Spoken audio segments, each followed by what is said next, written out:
రాష్ట్రం భయంకరంగా చూపించాల. 10 లక్షల కోట్లు, ఇంకా 2 రోజులు పోతే 12 లక్షల కోట్లు అంటాడు, ఇంకా 4 రోజులు పోతే 14 లక్షల కోట్లు అంటాడు. ఎందుకు?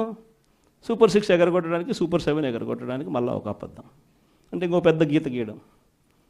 దిక్కుమాలిన అబద్ధాలు, దిక్కుమాలిన మోసాలతో ఈ రాష్ట్రంలో ప్రభుత్వంలో పరిపాలన చేస్తా ఉన్న ఇలాంటి పాలన పోయి మళ్ళీ మాట చెప్తే మాట మీద నిలబడే పాలన,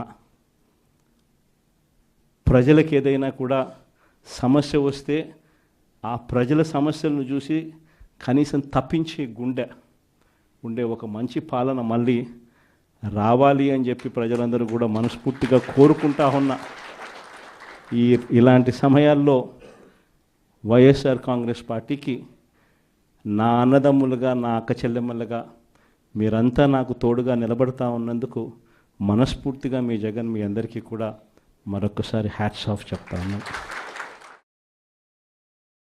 ఇవాళ మీ అందరినీ కూడా చూస్తూ ఉంటే నిజంగా చాలా గర్వంగా కూడా ఉంది. ఎందుకనంటే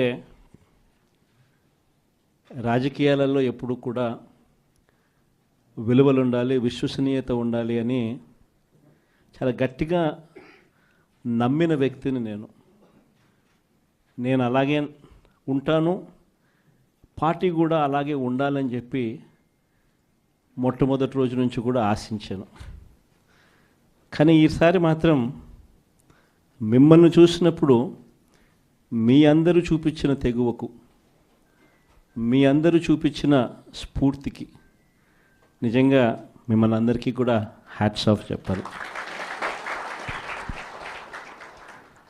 ఎందుకంటే మొన్న జరిగిన 57 చోట్ల ఉప ఎన్నికలు జరిగాయి. అంటే దాదాపుగా జెడ్పీటీసీ స్థానాలకు, ఎంపీపీ స్థానాలకు, వైస్ ఎంపీపీ స్థానాలకు, కోఆప్షన్ సభ్యుల ఎంపికకు, ఉప సర్పంచులకు సంబంధించిన స్థానాలకు సైతం దాదాపుగా 57 చోట్ల జరిగితే ఒక 7 చోట్ల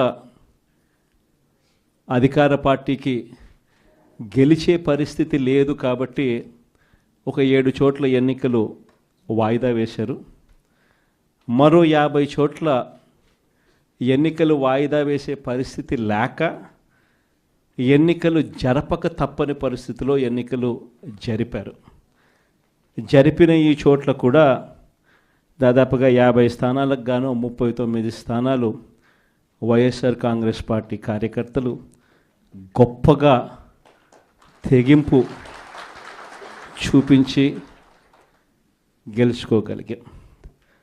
నిజంగా ఆశ్చర్యం కలిగించే విషయాలు ఏమిటి అంటే అసలు తెలుగుదేశం పార్టీకి ఇక్కడెక్కడా కూడా కనీసం గెలవడానికి తగ్గ నెంబర్స్ కూడా లేవు. గెలవడానికి కావలసినన్ని సంఖ్యాబలం లేనప్పుడు తెలుగుదేశం పార్టీ ఎందుకు ఈ మాదిరిగా ఎన్నికలు భయాందోళన మధ్య మభ్యపెట్టి, భయపెట్టి, ప్రలోభాలు పెట్టి, దౌర్జన్యాలు చేస్తూ ఎందుకు ఈ ఎన్నికలు నిర్వహిస్తూ ఉన్నారు అనేది వాళ్ళకే తెలియడం. చంద్రబాబు నాయుడు అనే వ్యక్తికి నిజంగా బుద్ధి జ్ఞానం రెండూ లేవు. ఇన్ని సంవత్సరాలు ముఖ్యమంత్రిగా పరిపాలన చేశాడని చెప్పుకుంటాడు, కానీ నిజంగా ప్రజాస్వామ్యంలో ఉన్నప్పుడు మనకు బలం లేనప్పుడు హూందాగా అది వదిలేయాలి. అది ప్రజాస్వామ్యంలో ఎవరైనా కూడా చేయాల్సిన పని. అలా చెయ్యకుండా నేను ముఖ్యమంత్రిని, నా పార్టీ అధికారంలో ఉంది, అధికారంలో ఉండేది నేను కాబట్టి నాకు బలం ఉన్నా బలం లేకపోయినా తేడా పడదు, ప్రతి పదవి నాకే కావాలి, ఎవరినైనా కూడా నేను భయపెడతాను, ఎవరినైనా కూడా నేను కొడతాను, ఎవరినైనా కూడా నేను చంపుతాను, ఎవరినైనా కూడా నేను ప్రలోభ పెడతాను అని చెప్పి నిజంగా అహంకారంతో వ్యవహరిస్తూ ఉన్న తీరును ఈరోజు రాష్ట్రంలో మనం చూస్తూ ఉన్నాం.